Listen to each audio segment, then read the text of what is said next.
Poniente de la ciudad también se llevó a cabo el tradicional recorrido que culminó sin incidentes. Veamos.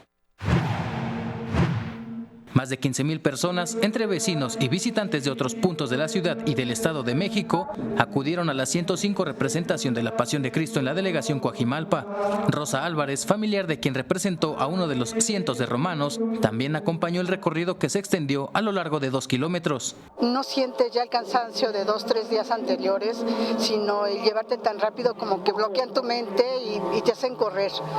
Y llegas aquí tranquilo, sin cansancio.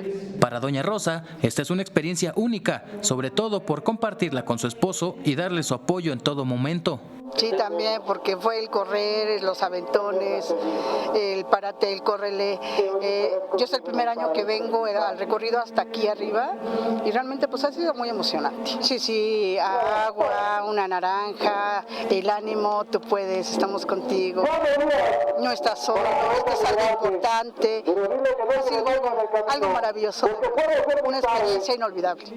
Esta 105 representación de la Pasión de Cristo en Coajimalpa concluyó con saldo blanco de acuerdo con las autoridades. Con imágenes de Jesús Arias, Héctor Mendoza, 21 Noticias.